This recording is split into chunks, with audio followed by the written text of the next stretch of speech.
Estamos iniciando o programa Esclarecimentos Oportunos. Nosso programa é uma realização da Fraternidade Francisco de Assis, Casa Espírita, sediada na cidade de São Paulo. Como sempre conosco, nosso amigo Milton Felipelli. Seu Milton, o senhor está bem? Bem, muito bem e pronto aqui para o nosso trabalho neste programa de hoje. Ô Milton, vamos atender aqui hoje mais uma pessoa que prazer. encaminhou um e-mail pedindo aqui um esclarecimento. Vamos lá. Diz ela o seguinte: uma mensagem atribuída ou tida como do mentor da casa que frequento contém um erro de informação histórica. Isso pode ser do médium ou do espírito que se comunicou do mentor? Interessante Essa a questão, pergunta, né? a observação, o interesse, a dúvida, né? É uma interrogação digna de um estudo sério. Bem, antes, peço licença para iniciar dizendo o seguinte: no Espiritismo não existe mentor. Essa palavra é imprópria, inadequada. Sabe? Nós precisamos corrigir com certa urgência, porque o mentor, essa é um grau que se atribui a orientador no catolicismo, nos colégios católicos, nas instituições educacionais católicas, quem sabe até em algumas entidades de cunho católico ligada com a formação dos padres e tudo mais. Isso pode ocorrer. Mas no Espiritismo não existe mentor. O que Kardec fala sobre Não, isso? eu vou alinhar uma consideração para chegar nessa que você deseja. O que certamente a nossa prezada ouvinte ou espectadora quis dizer que é um espírito tido como um guia protetor do centro. O orientador. Orientador, assim mesmo tomar cuidado com a palavra orientador, porque ela tem uma função específica, sabe? Os muçulmanos, eles endereçam as suas preces de qualquer lugar que estiver para o Oriente, se orientam voltados lá para a Kaaba, não é isso? Lá para a Meca. Então, nós precisamos tomar um pouquinho cuidado com as palavras, porque mentor é aquele que dirige, que conduz. Nós não somos dirigidos. No Espiritismo existe ampla liberdade de ação, de pensamento, por isso que adotamos a lei do livre-arbítrio como absolutamente correta para o nosso procedimento em toda a nossa vida. Então, primeiro de tudo isso, e peço até desculpa por ter que mencionar esse fato, mas precisamos para ajudar as pessoas a entenderem um pouco mais. Nós estamos aqui, a nossa para aprendermos. proposta é trazer os conhecimentos de Kardec. Então, acho que nada mais justo que a gente esclarecer mesmo. O outro ponto que deve ser considerado neste texto da nossa ouvinte ou espectadora, ela disse bem, uma mensagem atribuída, quer dizer, alguém atribuiu, ou todos atribuíram, ao espírito que se apresenta como o protetor do centro. Mas ele, ao mencionar algum fato, ele cometeu um engano, um erro, e diz ela, de informação histórica. Então ela quer saber se isso pode ser do médium ou pode ser do espírito. Resposta, pode ser de um, ou de outro, ou dos dois. Ou dos dois. Agora, isso ela precisa entender e se preparar, porque ela vai ver e ouvir sempre nos centros espíritas. Porque, na maior parte das vezes, os espíritos que se apresentam como protetor do médium, protetor da casa espírita, não sabe, em conteúdo, tanto quanto sabe o médium. A maior parte dos protetores são, no que respeita à doutrina espírita, são ainda têm um conhecimento muito precário sobre o espiritismo. Não tem o conhecimento espírita, são espíritos que têm um grau de evolução. E querem ajudar. E nessa ajuda de informação, cometem verdadeiramente aberrações do ponto de vista de informação. tanto histórica como científica e tudo mais. Olha, eu peço a ela que não se espante se ler livros de espíritos famosíssimos aí, através de médiuns famosíssimos, que tem isto. Tem erros de informação histórica. Não, mas não é só isso. Eu quero lembrar aqui, Milton, nós já também conversamos isso entre nós exaustivamente, das questões do controle universal. Você está falando que nem sempre esses espíritos que vêm e se identificam como protetor da casa, eles detêm o conhecimento absoluto de tudo. Nem sempre os têm. Muito menos, como você já mencionou, o conhecimento espírita. E o que Kardec fez nesse sentido? Vamos pegar a informação de diversos, porque aí a nossa chance de errar é muito menor. É claro. É simples assim. Então, às vezes, nós pegamos um livro, alguma mensagem, às vezes de um médium, seja quem for, não cabe a nós aqui julgar, mas nós temos que fazer, se somos espíritas, o que a doutrina espírita orienta. Com certeza. Né? Então, vamos pegar, o médium A, o B, o C falou tal coisa. Espera aí, qual é a nossa base de estudo? A codificação de Kardec. Vamos ver ali com a codificação, o que a codificação diz com relação a esse tema. Precisa cotejar aí, fazer essa comparação. O que diz Kardec, o que diz o espírito A, B ou C? O espírito A falou tal coisa, mas Kardec diz outra coisa. A gente tem que meio que definir o que a gente perguntar, espera. Né? Com quem está a verdade. A gente não pode esquecer que se a gente é espírita, a gente já lembrou isso aqui algumas vezes, todo mundo concorda que o espiritismo é o consolador prometido, não concorda? Então, quando a gente faz uma comparação do espírito A, B ou C com a doutrina, sabe, a gente tem que pôr o pé no chão, assentar, fazer uma análise fria. Eu fico com Kardec, sempre fico com Kardec. Porque se eu ficar com outro espírito, eu posso me tornar esotérico. A gente incorre em erros, enganos, né? É isso mesmo. Então, olha, veja que coisa interessante. Ela fala aqui de um engano, de um erro de informação histórica, né? Imagine a senhora, você, se apanhar um livro em que um médico famosíssimo, ele diz no livro espírita, ele diz que ele ficou abismado de saber que são milhões de espermatozoides que se encaminham naquela corrida fantástica para chegar a atingir o alvo, né? O óvulo. Então, um primeiro anista de medicina, ou antes disso, o que está se preparando, ele já sabe disso, porque esse é um conhecimento de ciência que não pode passar. Acho que isso aí hoje, no primeiro grau, eles dão matéria de biologia. Muito bem, né? Mas eu quis já não exigir tanto.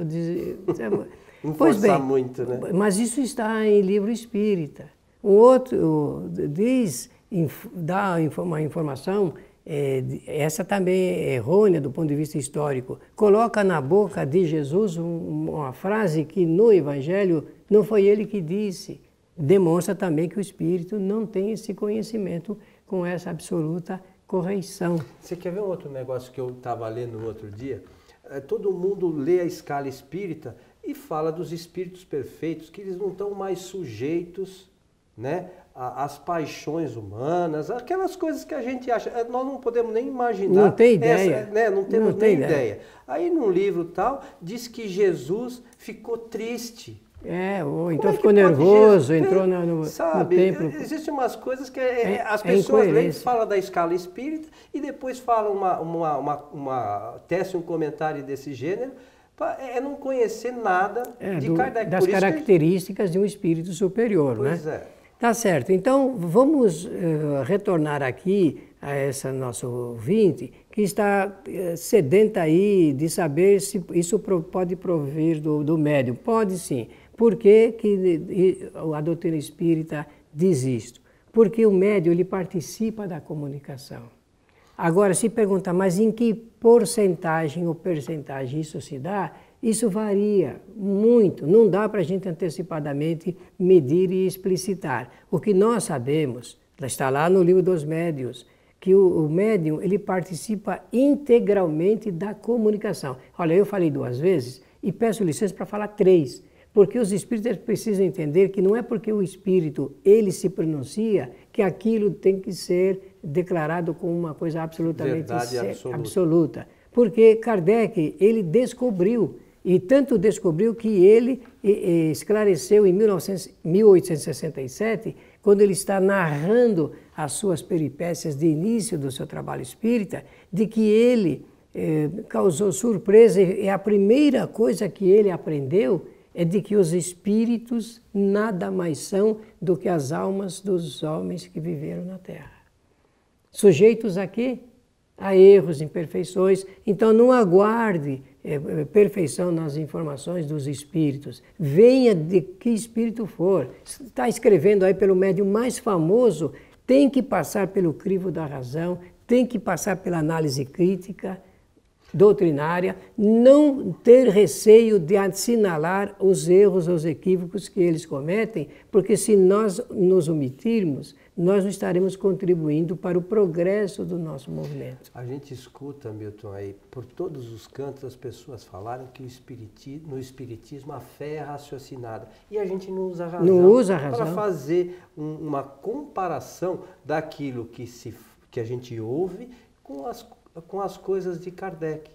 Eu acho assim, é complicado, né? Nós querermos fazer esse tipo de comparação sem o estudo.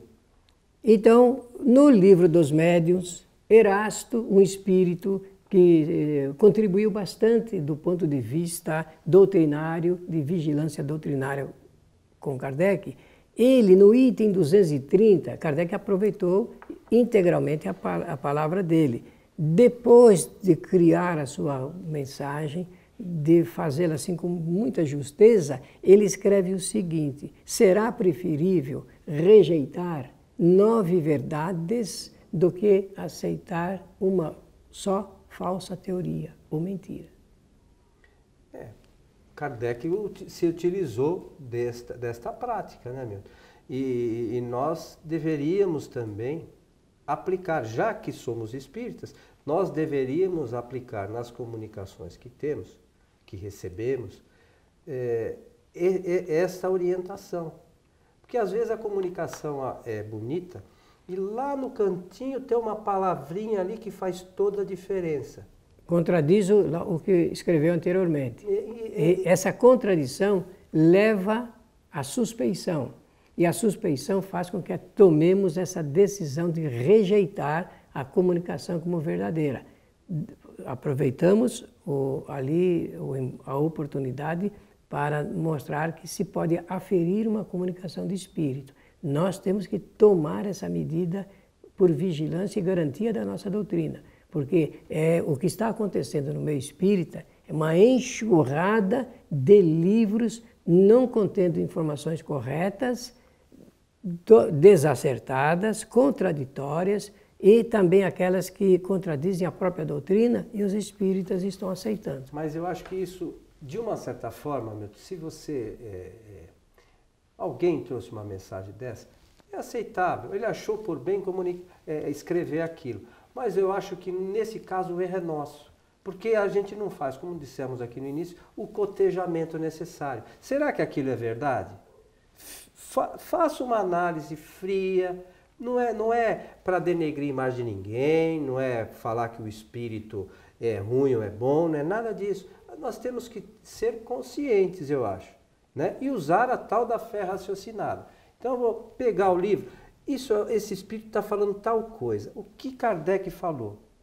Se a gente se utilizar essa prática, a gente não incorre em tanto erro, como tem acontecido. É um engano, né? Aí nós começamos a achar uma série de coisas que não são verdadeiras e achar que, de repente, tudo pode no centro espírita.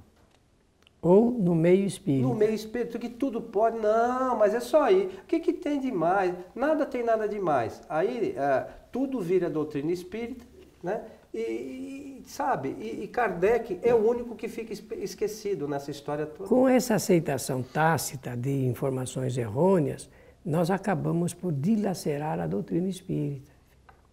É verdade. Nós fazemos dela retalhos e depois fica difícil costurar essa concha, e aí se costurar ela vai ficar todinha remendada.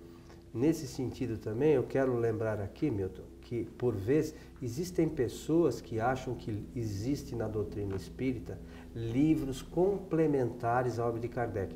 Não existe isso. Esse é um engano, né? É um engano, não existe isso. Essas informações de quem diz isso é porque não estudaram a doutrina e não fizeram essa análise que nós estamos falando aqui. Pega uma análise fria. Tem umas coisas que são meio complicadas, por exemplo. Vou dar um exemplo aqui, que até recentemente a nossa editora, a Letras e Textos, lançou um livro, quando a gente fala de perispírito. Existem umas coisas que dizem sobre perispírito que ninguém merece. E tem gente que acha que é verdade. Realmente aceitam a falsa teoria, né? E tem livros aí escritos sobre perispírito se baseando na teoria errada, né?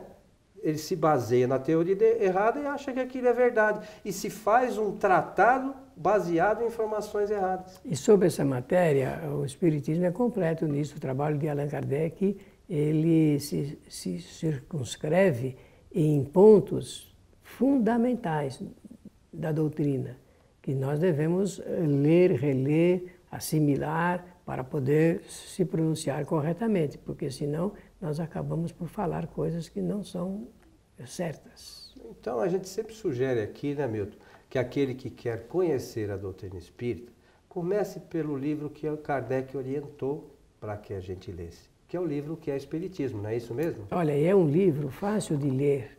Com objetivo.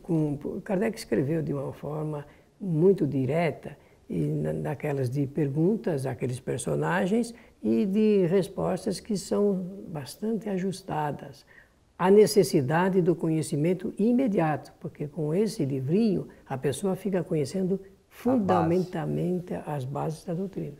É interessante isso. Então fica a sugestão, inclusive, de leitura. É um livro que diversas editoras editaram no Brasil, no nosso site.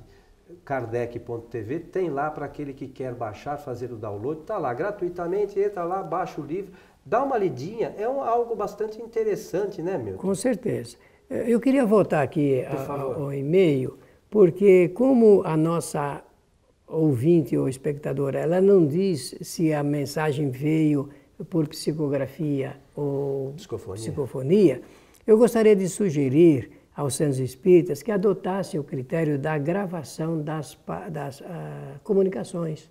Esse recurso facilita até depois mostrar para as pessoas a vigilância de certos pontos que passam despercebido. O espírito fala, se ninguém gravar, ficará difícil depois dizer se ele falou, se deixou de dizer, se uma pessoa entendeu mal e tudo mais. E hoje esse recurso técnico, né, de ter um gravadorzinho ali, facilita bastante o exame das mensagens. Existem bastante aparelhos novos aí que têm Facilita. Essa possibilidade e tal. Nós temos feito isso na Fraternidade Francisco de Assis. Sobretudo as reuniões que há essa manifestação, nós procuramos gravar para depois fazer essa análise. E uma última questão com relação a isso, às vezes também na psicografia, existe um outro erro de palavras, né, Milton? Pode acontecer. Isso não é um problema. Na verdade, na prece, como você disse, tem interferência do médium, o médium está ali tentando entender e colocar no papel o pensamento do espírito. Então, às vezes, na prece, tem uma ou outra palavra errada, mas a gente não pode se apegar também a esse tipo de detalhe. Né? Realmente, sem saber qual foi essa mensagem, essa informação histórica que foi errada, a gente não pode entrar no mérito aqui, mas deu chance para nós conversarmos sobre os cuidados que nós temos que ter e não achar que porque um espírito ele se comunica, realmente ele é detentor de toda a informação correta. Eu acho que a gente tem que fazer uma análise, olhar direitinho, mas nas mensagens, no modo geral, o que é mais importante, né, Milton? É o contexto, Isso. a informação que a mensagem traz. O uma outra palavra errada, tudo isso a gente tem que relevar. O importante é o que o Espírito está externando, não é isso? Perfeitamente. Chegamos ao final de mais um programa. Desejamos, como sempre fazemos, que os bons espíritos nos ajudem sempre, sempre e sempre. Precisamos, né, meu? Precisamos. Lembramos a todos que a Fraternidade Francisco de Assis transmite suas palestras ao vivo todas as sextas-feiras, a partir das 19h30, pelo site tvfraternidade.com.br. Então, aquele que quiser assistir, é só acessar o site e ponto final. E se, eventualmente, você perdeu a palestra, você pode rever logo em seguida, neste mesmo endereço, ou depois editada no site kardec.tv. A todos o nosso abraço e esperamos encontrá-los em nosso próximo programa. Até lá!